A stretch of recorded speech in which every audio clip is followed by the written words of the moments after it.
اس کے علاوہ اگر شوگر کے ساتھ ایک بخار آ گیا چند دنوں کے لیے تو روزہ چھوڑا جا سکتا ہے. لیور کی جگر کی بیماری ہے, سیروسس آف لیور ہے, کینسر ہے, اس قسم کے امراض اگر شوگر کے ساتھ ہیں تو ان مریضوں کو روزہ نہیں رکھنا چاہیے. پھر شوگر کے وہ مریض کون سے ہیں جو بہت آسانی سے روزہ رکھ سکتے ہیں؟ وہ مریض وہ ہیں کہ جنہیں شوگر ہے اور ایسی ٹیبلٹ جس کو کہتے ہیں کہ جو لبلبے کو یعنی کہ ڈسٹرب نہیں کرتی, اس کا فنکشن یا تو انسولین ریزسٹنس پر ہوتا ہے یا اس کا ایکشن ایسا ہوتا ہے کہ جس کی وجہ سے شوگر کی مقدار کم ہو, لیکن اس کے سے انسولین کی سیکریشن پر کوئی فرق نہیں پڑتا. اگر کچھ مریضوں کی جو ہے شوگر اس پر اگر وہ ان کی شوگر کا مینیج ہے تو یہ نمبر 1 انہیں میں کہوں گا کہ انہیں لازمی روزہ رکھنا چاہیے. ان کے پاس کوئی وجہ نہیں کہ روزہ نہ رکھے, ان لوگوں کو روزہ رکھنا چاہیے.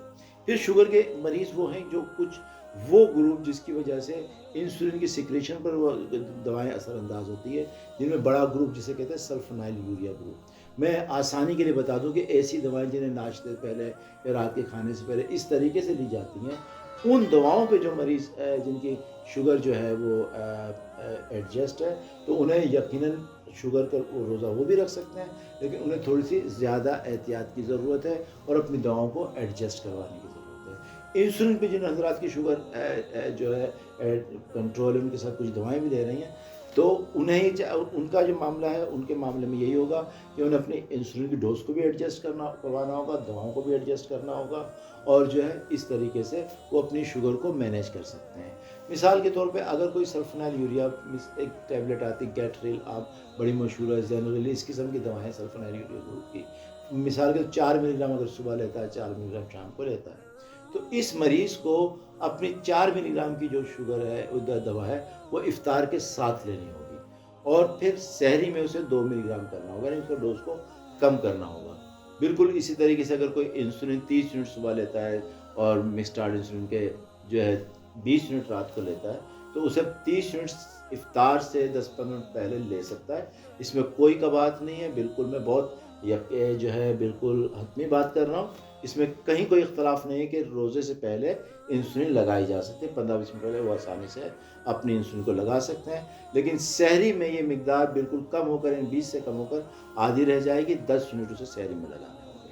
بالکل اس طرح اگر گلوکوفیج بڑی مشہور دوا ہے, اس پر کوئی 2 گولیاں صبح شام دے رہا ہے تو بالکل آسانی سے سحری و افطاری میں دوا لے سکتا ہے. پھر کوئی ایک دواؤں کا اور گروپ ہے جسے DP4 انہیبیٹر کہتے ہیں, اگر اس کے ساتھ وہ دوائیں لے رہے ہیں تو وہ بھی سحری افطاری میں آسانی سے ایڈجسٹ ہو سکتی ہیں. ٹھیک ہے, ایک نیا گروپ آیا ہے جسے SGLT2 انہیبیٹر گروپ کہتے ہیں, جس کے ذریعے تھوڑا سا یورین کی مقدار ذرا زیادہ آتی ہے, اس کے ذریعے شوگر کنٹرول ہوتی ہے. یہ لوگ بھی بہت آسانی سے روزہ رکھ سکتے ہیں, لیکن یہ دوا بھی انہیں سحری سے روک کر انہیں افطار کے بعد لینی چاہیے تاکہ کوئی ڈی ہائیڈریشن کا بہت زیادہ خطرہ نہ ہو. یہ بہت ضروری ہے کہ ہر مریض کو کم از کم 1 سے 2 بار اپنے پراپر ڈائبٹولوجسٹ سے, اپنے معالج سے رجوع ضرور کرنا چاہیے اور اپنی شوگر کو ایڈجسٹ کرنا چاہیے, اور اس بات کو سمجھنا چاہیے کہ ہمیں روزہ کیسے رکھنا ہے. دواؤں کے بعد میں سب سے جو بڑا مسئلہ آتا ہے وہ ہماری خوراک کا آتا ہے. بدقسمتی یہاں پر یہ ہے کہ جو شوگر ہے, جو روزہ ہے, اللہ تعالیٰ نے تقویٰ اور پرہیزگاری کے لیے بتایا. تقویٰ اس وقت تک حاصل نہیں ہو سکتا جب تک ہمیں خوراک پر کنٹرول نہ ہو. یہ عام دنوں کی بات ہے. ہمیں جیسے کھانے کو بتایا کہ خوراک ہے, کسا پانی ہے, کسا ہوا, پہلے ہی بتا دیا گیا. مذہب ہمیں پہلے ہمارے اللہ تعالیٰ نے ایسا دین دیا کہ اس میں ہر چیز ہمیں بتا دی گئی, لیکن بد نصیبی یہ ہے کہ ہم کھانے پینے کا جب معاملہ ہوتا ہے, ہم قطعاً اپنا شوگر ہو یا نہ ہو, دونوں صورتوں میں بہت بڑی تعداد ہے جو اپنا خیال نہیں کرتی. رمضان کا مہینہ برکتوں کا مہینہ تھا, برکتوں کا مہینہ ہوتا ہے, لیکن اس میں جو خوراک کا معاملہ بن جاتا ہے تو بجائے اس کے کہ انسان کی صحت اچھی ہو, اس کا وزن کم ہو, اس کا موٹاپا کم ہو, ہم دیکھتے ہیں کہ یہ چیز بڑھتی چلی جاتی ہے. ایک بہت بڑی تعداد افطار سے پہلے اس طریقے سے سموسے, پکوڑے, یہ وہ چیزیں جو ڈیپ فرائیڈ آئٹمس ہیں, جن سے وزن بڑھتا ہے, انسان کا ہاضمہ خراب ہوتا ہے, کولیسٹرول کی مقدار بڑھتی ہے, بیماریاں بڑھتی ہیں. لوگ اس طریقے سے لائن میں لگے ہوئے ہوتے ہیں جس سے کوئی مفت میں کوئی چیز بٹو بھر مفت میں بھی ایسی چیز لینی نہیں چاہیے. خدا را ہمیں اس چیز سے بچنا چاہیے. تو یہ جو طریقہ کار ہے کہ باہر کی چیزوں کے بغیر, سموسے, پکوڑے, ڈیپ فرائیڈ آئٹمس, ان کے بغیر روزہ ہو ہی نہیں سکتا. ہمیں اس سے اپنے آپ کو ہی باہر لانا ہے, اپنی نسلوں کو ہی باہر لانا ہے. میں یہ بات شوگر کے حوالے سے بھی اگر نہ کروں تب بھی یہ نقصان دہ, مثال کے طور چینی اور چینی سے بنی ہوئی چیزیں شوگر میں منع نہیں ہے، بلکہ یہ نقصان کی چیز ہے، اس لیے منع ہے۔ اور شوگر کے صدقے اگر کوئی چھوڑ دیتا ہے تو میں سمجھتا ہوں شوگر کا اس پر احسان ہوتا ہے۔ چینی نقصان کی چیز ہے، زیادہ چکنائی کی چیزیں کھانا نقصان کی چیز ہے، ہم اسے بھی منع کرتے ہیں۔ بہت زیادہ نمک کھانا نقصان کی چیز ہے، اسے بھی منع کرتے ہیں۔ ورنہ اللہ کی بنائی ہوئی ہر شے میں ایک طاقت ہے، ایک انرجی ہے، لیکن اسے بنانے کا طریقہ، اس کے کھانے کا طریقہ ہمیں پتہ ہونا چاہیے۔ بال پھر میں اپنے موضوع کی طرف آؤں گا کہ سب سے پہلے میں سحری پر آؤں گا کہ سحری کیسے کرنی چاہیے۔ ایک عام ایوریج کو جو طریقہ کار ہے کہ 40% جو اسے سحری میں لینا ہے، تقریباً 40% افطار میں لینا ہے، 20% عشاء کے بعد، تراویح کے بعد لینا ہے۔ تو اگر وہ شخص اگر سحری کرتا ہے، ایک عام انسان جسے ایوریج 60-70 kg کا جو ایک خاتون یا مرد ہوتا ہے، اسے ہم کہتے ہیں کہ ایک پراٹھا اور سالن لے لیں۔ میں بہت سادگی سے بتانا چاہ رہا ہوں، میں ورنہ کاربوہائیڈریٹ، فیٹ، پروٹین اگر اس طریقے سے بتانا چاہوں گا تو عام انسان تک میرا صحیح میسیج نہیں پہنچے گا۔ اس کے بعد اصل مسئلہ یہ آ جاتا ہے کہ شوگر کو مانیٹر کیسے کیا جائے۔ شوگر کو مانیٹر کرنا یہی ہے کہ دوپہر میں کبھی ظہر کے وقت اپنی مانیٹر کر سکتا ہے، عصر سے پہلے دیکھا جا سکتا ہے، کبھی افطار کے 2 گھنٹے بعد مانیٹر کر لیں، کبھی سحری میں مانیٹر کر لیں، کبھی سحری کے 2 گھنٹے بعد دیکھ لیں۔ تو یہ جو تقریباً 100 اور 200 کے بیچ میں شوگر ہوگی تو بہت بہترین ہوگی۔ اس کے ساتھ ساتھ کچھ جیسے اٹال اسٹڈی ہے، اس میں بتایا جاتا ہے کہ اگر کبھی کسی انسان کی شوگر جو ہے وہ سحری کے 2 گھنٹے بعد 100 یا اس سے کم ہو جائے تو چاہے تو روزہ افطار کر سکتا ہے۔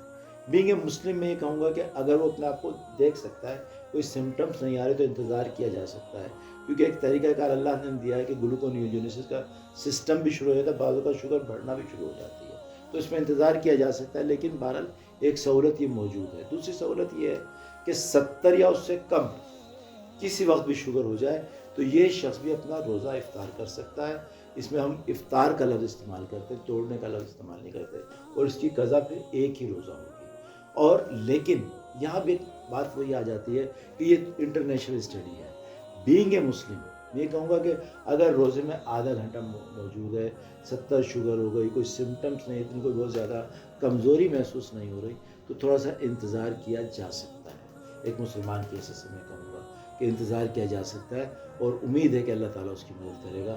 لیکن اس کے ساتھ ساتھ یہ بھی ہے کہ 2 بجے 2:30 بجے اگر شوگر 70 ہو جاتی ہے تو وہ گلوکوز کی ٹرپ لگا سکتے ہیں، ڈیکسٹروز کے انجیکشن لگا سکتے ہیں۔ اس طرح کی بے حد سہولیات موجود ہیں۔ ان سہولیات کی روشنی میں اب شوگر کے ہر مریض کے پاس یہ بہانہ نہیں ہو سکتا کہ وہ روزہ نہیں رکھ سکتا، بالکل وہ روزہ رکھ سکتا ہے۔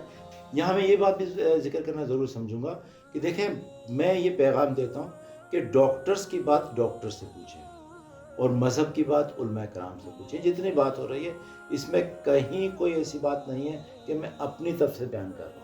بالکل ایسے ایک معاشرے کی بہت بڑی تعداد وہ ہے جو یہ سمجھتی ہے کہ رمضان کے روزے کی حالت میں شوگر چیک نہیں کی جا سکتی۔ میں بالکل فرینکلی بتا رہا ہوں کہ کسی بھی فقہ میں ایسا نہیں ہے کہ رمضان روزے کی حالت میں شوگر چیک نہیں کی جا سکتی۔